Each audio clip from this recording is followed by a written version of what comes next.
Good afternoon, ladies and gentlemen. Welcome to another edition of the Democratic View. I'm the hostess. My name is Phyllis Italiano, and I have with me today a woman who is going to bring us up to date on an issue that we as Americans can't seem to escape, and that is the gun control issue. And her name is Jackie Hilly, and she has been here before. Yes, thank you for having me again. I appreciate it. Well, it is such an issue that we continually go for. I'm just looking at this little thing that I got from Gabby Gifford, hard to believe that one of our own congressmen was gunned down and really has not, been able to really carry on so well with her life. It's very hard. And how many people have we seen killed? I know Joe Giannini on the show that we had done earlier talked about more people dying from guns in this country than have died from wars. From all the wars since the United States was formed, there are many more people who have died by gun violence. And unfortunately, that blows me away. With the current Congress acting the way it's acting and really resisting sensible gun laws, it's bound to continue. Last year there were more than 33,000 people killed by guns in this country, and I think one of the things that most people don't know that I think is important for people to know is that every year fully 2/3 of the people in this country who die by guns die by suicide. So most of the time when people think of gun violence, they think, oh, homicide, inner city, guns, gangs killing gangs, all this kind of reference that you see a lot on the nightly news. You don't see or hear about so many people who commit suicide with guns. And in study after study, the availability of guns to people who are depressed or people who are very temporarily unhappy with their lives. Those situations combine to make what could be a temporary change very, very significant, not only for the person that kills themselves, but for their families who have to live with that forever. I know growing up, my mother worked as a switchboard operator in Macy's, and I guess there must have been maybe 35, 40 people that worked with her. Among them, there were 2 young boys that committed suicide because there was a gun in the house. One was a policeman who had a gun in the house, and another one who just had a gun in the house. I mean, the availability is just incredible. Jackie, before we go any further, Sure. I would like to talk a little bit about you, because it's always interesting to find out how people get into these kind of issues. So tell us a little bit about you, born and raised and all that kind of. Born and raised in Suffolk County. Really? In West Islip, yes. Wow. Graduate of West Islip High School. Wow. In 1969, and went to college in Boston, and then went to law school and worked as a prosecutor for Robert Morgenthau and tried a lot of cases as a trial attorney. You're not the only one who worked for Robert. So did really? Bridget Fleming, as a matter of fact. Yes, I know. As a matter of fact, we were in the same bureau, but not at the same time. She came after I was there. And it's a great, great training ground. Actually, so did Jeannie Frankel, who is the head of the Yes. Democratic Party in East Hampton, who also worked for Robert Morgenthau. Yes. Must have been quite an office. It was a fantastic place to work as a young attorney because you learned so much from all of your colleagues. You had so many talented people. One of the people in my bureau was Sonia Sotomayor. She was in the office right next door to me. Oh, my dear. And, that is talent. She was a person that we could go to and ask questions and find answers because she was a year ahead of me. And so we had this absolute incredible wealth of people who had experience and intelligence and insight into prosecuting crimes. And we also had Mr. Morgenthau. I can't say enough wonderful things about him because he set the tone of the office where you prosecuted cases because you fully and positively and absolutely believed those people were guilty and that you could prove the case Yes, beyond Bridget has said the same a thing, as reasonable a matter of doubt. fact. You never had to take a case that you didn't believe in. You never had to pursue a case just because somebody else thought they were guilty. You were able to follow wherever the facts led you. You had a tremendous amount of, independence supported by colleagues and training. We had ongoing training the whole time we were there. We could go up and see the greatest of the great defense attorneys, everybody else, show us how to do a cross-examination of a scientific witness or a forensics witness. I mean, you had terrific resources. And the bar, the colleagues at the bar, the Legal Aid Society, were equally as well prepared. And the judges were terrific. We had a fantastic judge in my bureau. And so you were on a very, very fast learning curve doing work that we thought was necessary. Certainly I was in the 80s, so it was very necessary at that time when the murder rate was very high and there were lots of drugs on the streets. And important to keep communities safe. So that was the training. And did that lead you into this topic? So it was a natural next step. I started working as an advocate for children in Westchester County, trying to make sure that children in the county had the resources that they needed. And it was primarily when Child Health Plus was implemented on a statewide basis. I worked with a nonprofit to make sure that children in poor communities could access Child Health Plus. And then we followed up with studies on dental health and on mental health for preschoolers. And during the course of that, I had gone to a meeting of the Children's Defense Fund in Washington, D.C., and saw a presentation on gun violence by a man from Harvard called David Hemingway, who writes on injury prevention. And when I just sat there, I thought, oh my God, this is what I want to work on, because I thought it was so apparent that we could try to change things for the better by working on sensible gun laws. So that was a long time ago, and we have made terrific progress in New York State. New York State has some of the best gun laws in the country. Yes. And when I was executive director of New Yorkers Against Gun Violence, I worked very hand in hand with the governor's staff in developing the New York SAFE that was just passed 3 years ago. And so I think we've made tremendous strides in New York. New York is one of the safest states in the country. We have among the largest numbers of gun owners. As we know, out here in Suffolk County, there are many gun owners. And yet we're one of the safest states. When it comes to our regulation of guns and what we control, we have very, very few bad incidents. But the guns that are flooding New York that you hear about are coming from states where there are weak gun laws, not New York State. So each state, it's one of the states' rights issues is that each state has the right to develop their own gun laws? Yeah, so there's a minimum of federal laws, which are the Brady background checks. And those are federal laws that are control laws in all of the states. And they prohibit 9 categories of people from obtaining guns. And they're felons, domestic violence abusers, people who have been convicted of having a mental illness, people who have been dishonorably discharged from the military, non-citizens, and several other categories. Drug users. Drug users. So those control the sales, but only the sales from federally licensed firearms dealers. So if you're not buying a gun at a dealership, you're not controlled by that law federally.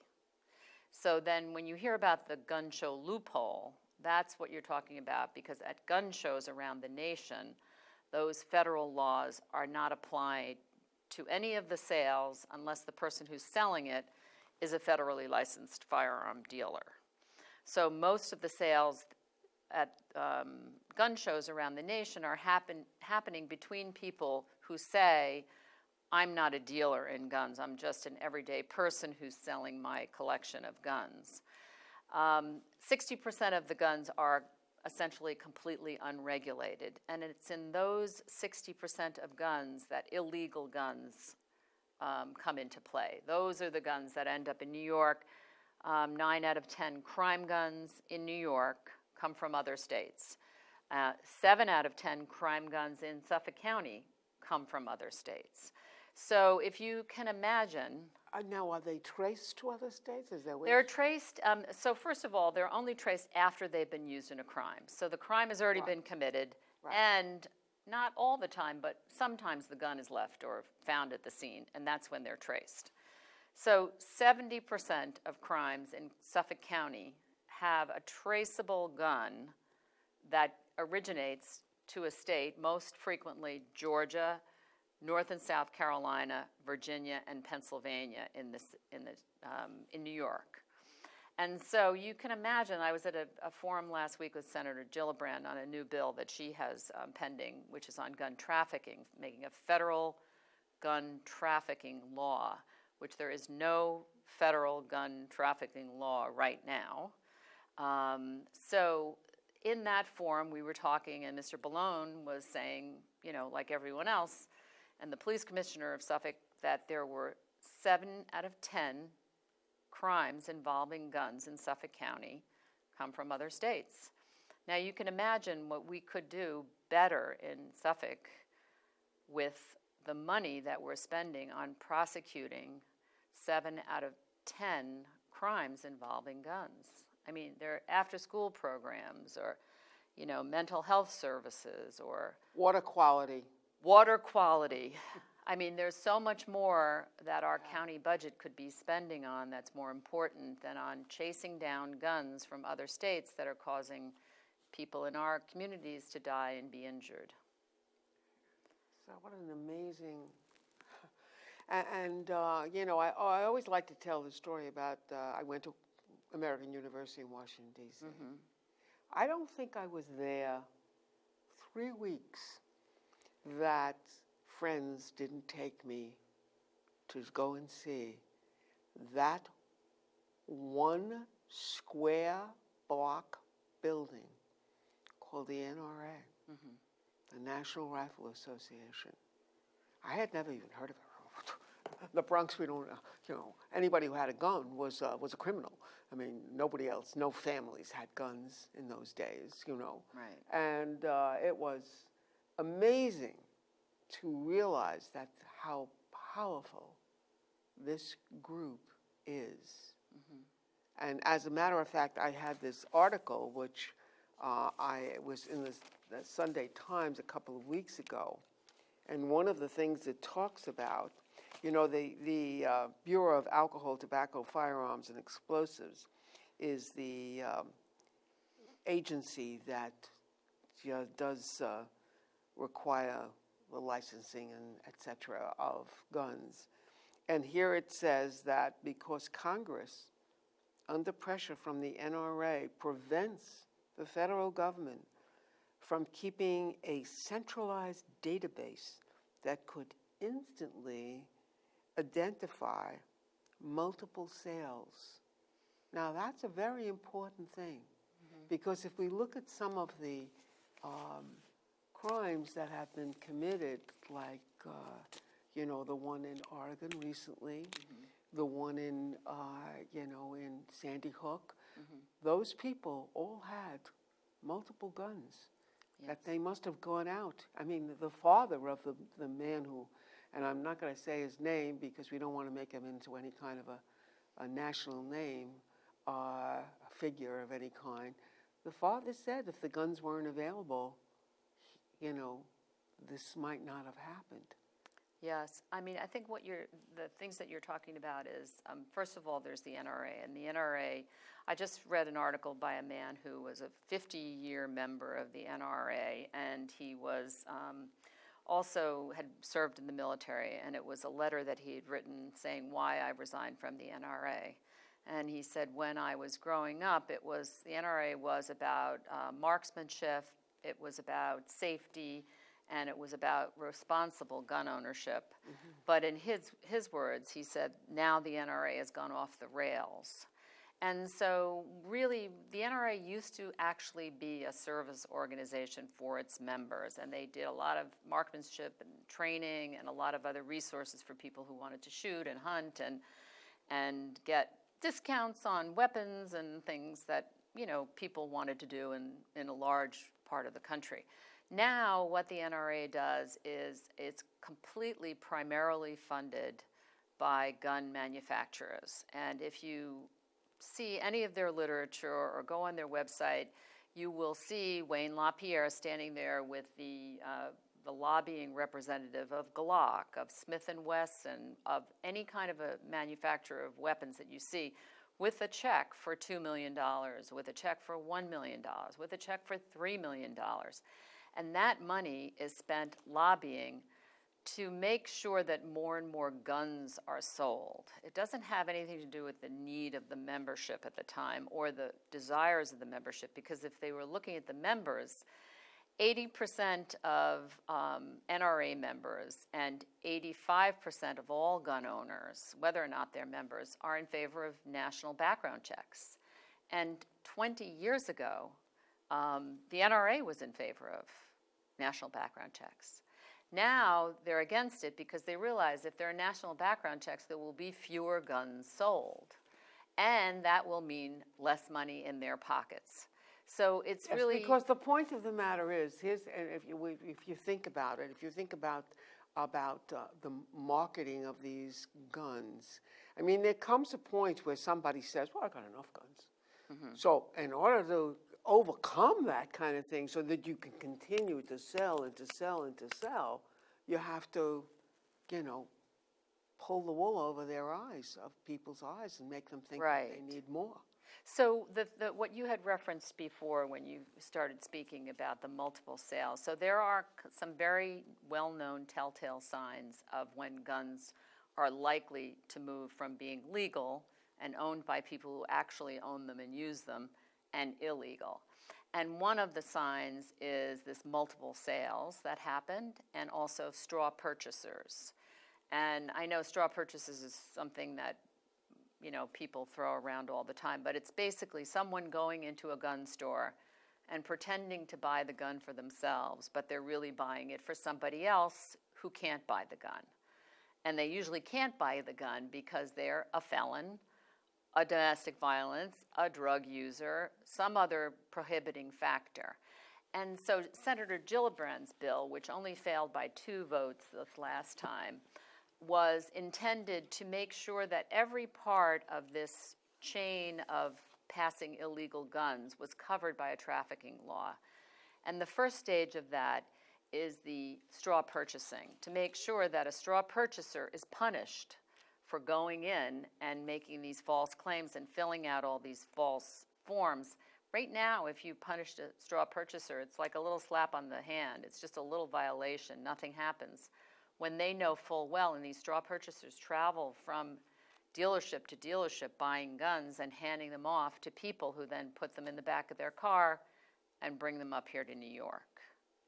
So Senator Gillibrand's bill is intended to stop that and make sure that those people are punished like the criminal enterprise that they are. It's a really important bill, and everybody should support it. I don't care what side of the aisle you sit on. It doesn't change New York law at all, but it makes an important change in the number of guns coming to New York. Is there a chance that this is going to be brought up again? Yes, it's a bipartisan bill. The Republican sponsor is Senator Kirk from Illinois, and it's going to be brought up definitely again. Senator Gillibrand's been doing roundtables all around New York State, talking to different people, inviting people to come in and look at the bill and suggest any amendments or changes that they think should be put in. It's a really, really important bill for New York. And when you use the word straw, you're saying S-T-R-A-W? Is that what it's called? Straw. It's called a straw purchase, yeah. Uh-huh. So that's a critical bill to make a difference in the way that our communities are kept safe and children can go back and forth to school, not be worried about being shot. Yes, I mean, when you have grandchildren in schools, you think about it. You always worry about that. Mm-hmm. My daughter, who was a teacher, I used to worry about that. She's not teaching now, and I'm so happy. I used to worry about it all the time. How do I know it's not going to happen in her school? I mean, most schools now have, you can't get in. You have to, ring a bell and things like that, which is really a terrible thing to have. Well, the community shooting in Oregon about a week after that, I read a letter written by a community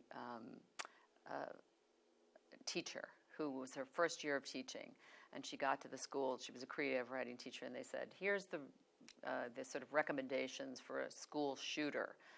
So they said, first of all, check to make sure everything is clear before you leave your classroom and you can get out safely. And so she said, well, okay, well, I'm on the 3rd floor, so I'm not going to be able to see whether or not everything is clear. So I'll have to stay in the classroom.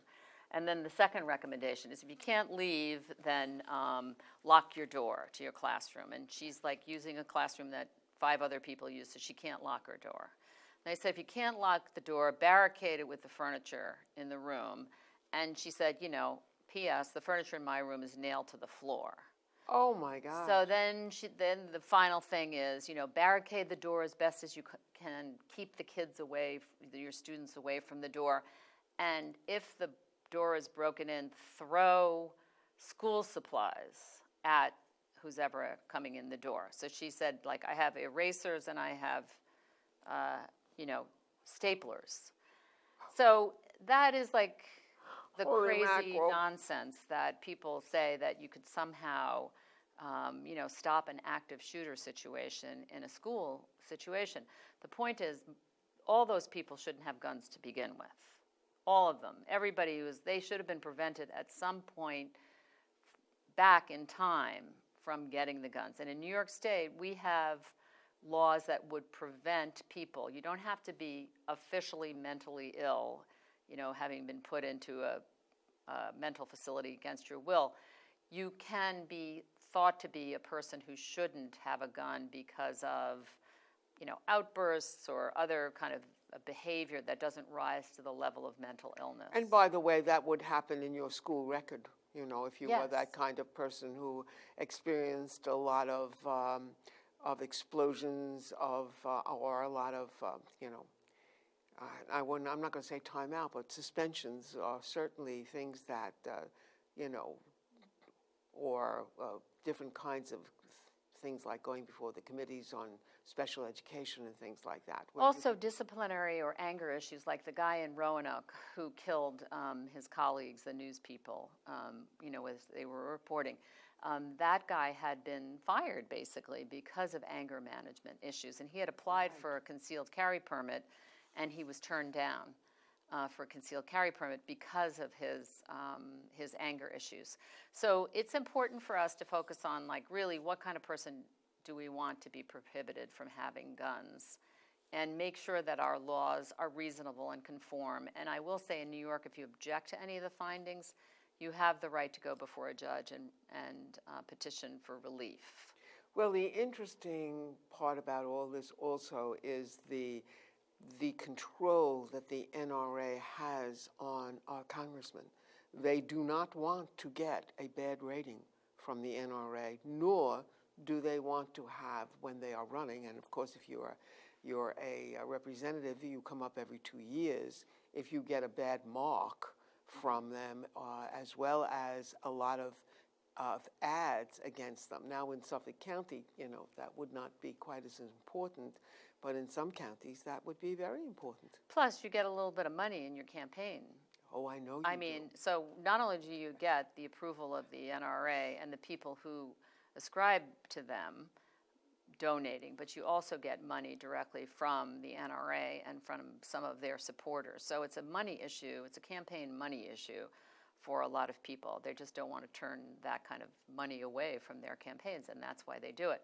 But I think if they felt that they were going to be voted out of office by the citizenry, really does, like President Obama says, you really have to speak up and make sure you ask not only your member of Congress, but all of your elected officials, where do you stand on gun control? What's your position on national instant background checks? And, you know, limiting the number of guns a month, limiting the amount of ammunition, having assault bans, you know, assault weapons ban like we have here in New York, or a magazine ban, you know, anything larger than 10. We have 7 in New York, but, you know, 10 is the sort of normal size. Anything larger than that, you know, every single mass killer has shown up with barrel-size, ammunition feeders. 30, 100, 90. I mean, they're there to kill a lot of people. That's what they're there for. So I think it's important for everybody because it's become so... Well, it's almost really become an epidemic. It is definitely a public health epidemic. If there were 33,000 people dying of, tetanus or something else, people would be up in arms and screaming and saying, why isn't this being taken care of? Why aren't we... far more people die by gun violence than die of many, many other illnesses that we take very seriously. And I just don't want to hear Obama one more time being so upset and saying, how many times do I have to do this? Yes. How many times do I have to come here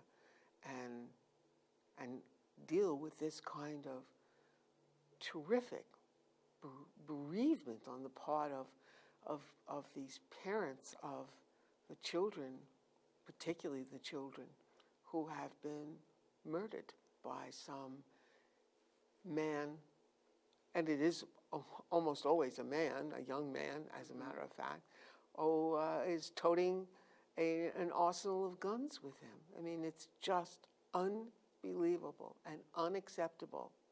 It's terribly unacceptable and heartbreaking, and it really does take for people themselves to get out of their chairs, wherever they are, call up their Congress member and say, we want stronger gun laws. I wish Charlton Heston was alive now. I would like to say to him, what do you think about what's going on now? Right. Well, there are people, who are still clinging to all these other NRA, fabrications, frankly. There's no way that guns keep you safer. It's just not true. 92% of the people of America want gun control. Yes. And on that, thank you again, Jackie. Gee, I hope I don't have to see you for a long time, except in a restaurant or a bar.